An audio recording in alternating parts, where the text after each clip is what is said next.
La rupture entre les légendaires frères Coen est actée, Joel a fait Macbeth et Ethan fait son premier film solo qui s'appelle Drive Away Dolls.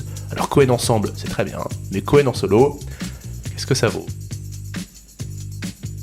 Et ouais, notre silence résume bien ce qu'on pense du film. Non, moi j'ai trouvé ça trop bien. Sérieux ? Ouais, parce que c'était con, c'était pas prise de tête, c'était un film marrant quoi. Avec des effets, mais vraiment, il abuse tout quoi. Ouais, il y a juste un truc que j'ai bien aimé dans le film, c'est le fait qu'on entend Funkadelic, Maggot Brain. Le seul point positif que je peux en trouver, c'est que ça dure qu'1h20, et c'est déjà pas mal. Julien ? Ouais, c'est vrai. Mais la limite entre l'humour et la vulgarité est fine, et elle est largement franchie. C'est juste vulgaire, assez ennuyeux, très peu recherché, et c'est une parodie de soi en fait. Fargo, tu avais cet humour très cynique, très noir, alors que là on est dans un humour très gras. Très grotesque.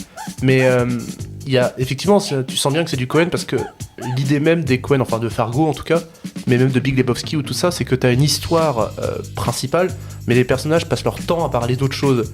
Et c'est de ça dont il est question Fargo, c'est que t'as un crime qui est absolument odieux qui se joue, et les personnages ont absolument pas cette chose en tête, ils pensent à autre chose. Et du coup, tu retrouves ça un peu dans Drive Away Dolls, mais poussé au forceps. Parce qu'en fait, les personnages n'ont pas d'autre discussion que le cul. C'est des stéréotypes et des clichés déjà vus. Et même en termes de pattes, c'est censé être un film qui se passe à la fin des années 90, début 2000. Tu sens jamais que t'es dans cette période-là. C'est-à-dire que t'as une forme très générique qui se diffuse dans le film en fait. Oui. Mais moi, c'est juste les interactions entre les personnages que je trouve complètement superflues, quoi. C'est les dialogues, je les trouve pas bien écrits, quoi.